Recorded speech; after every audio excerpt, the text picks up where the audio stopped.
আপনাকেই বানাতে হবে। আমার রাসূল বলেছেন, কোন সন্তান কাফের মুশরিক আগুন পূজারী হইয়া জন্ম নেয় না। সন্তানকে কাফেরও বানায় মা বাবা, দিনদার বানায় মা বাবা। আপনি সন্তানকে সময় দেবেন, খেলাধুলা করবেন। যেই ব্যস্ততা দেখান কার জন্য? স্ত্রী সন্তানের জন্যই তো। তো যাদের জন্য ব্যস্ততা দেখান তাদেরকে সময় দিয়ে ব্যস্ততা কমান।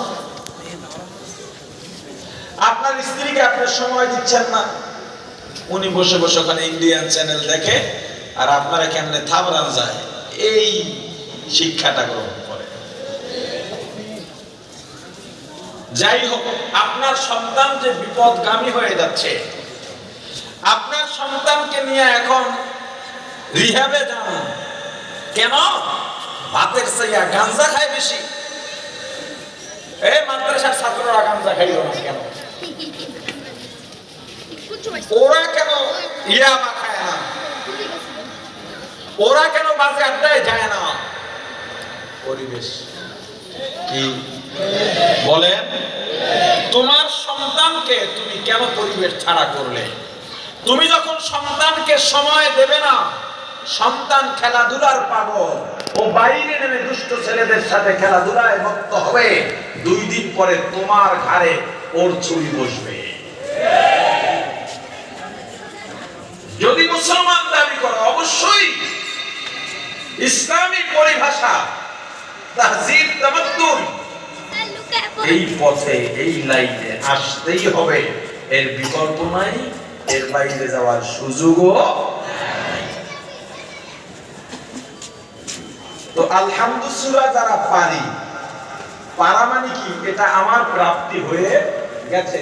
এখন কি বলবো বলেন? যারা বলছেন আপনাদের জন্য আমার রাসূল ঘোষণা দিয়েছেন জান্নাতের দরওয়াজা খুলে গেছে, যারা বললেন না, কি কারণে বললেন না? যারা বলছেন টাকা দেওয়া লাগছে, শরীর কমছে, না খাই টাকা লাগবে, যারা বলেন না আপনার মনে কি দুঃখ আজকে বলেন যে হুজুর আমার অনেক দুঃখ, এজন্য আমি আলহামদুলিল্লাহ বলি না, সুবহানাল্লাহ বলি না, আল্লাহু আকবার বলি না। এই কি দুঃখ দেখে আপনার দুঃখ আমরা লাঘব করে দেব? কিচ্ছু নাই, শুধু কলমটা ইবলিসের দখলে চলে গেছে। আমার নিজের আমলের খবর নাই, অন্যকে নিয়ে পড়ে থাকি 24 ঘন্টা। অন্যকে অভিযুক্ত করার আগে, অন্যকে দোষারোপ করার আগে, নিন্দা করার আগে, তার দোষ বলে বেড়াবার আগে, পরনিন্দার থেকে বেঁচে নিজেকে নিজের কাট করায় দাঁড় করা। এই প্রেসক্রিপশন আমি আপনাদেরকে দেব। প্রতিদিন ঘুমাবার আগে আয়নার সামনে দাঁড়াবেন। আয়নার সামনে দাঁড়াইলেই একজনকে দেখা যাবে, যাবে কিনা? আপনি যখন দাঁড়াবেন আয়নায় একজনকে দেখা যাবে কিনা? তাকে প্রশ্ন করেন, যাকে দেখা যাবে আপনি বুঝেন আমি কাকে দেখা যাবে?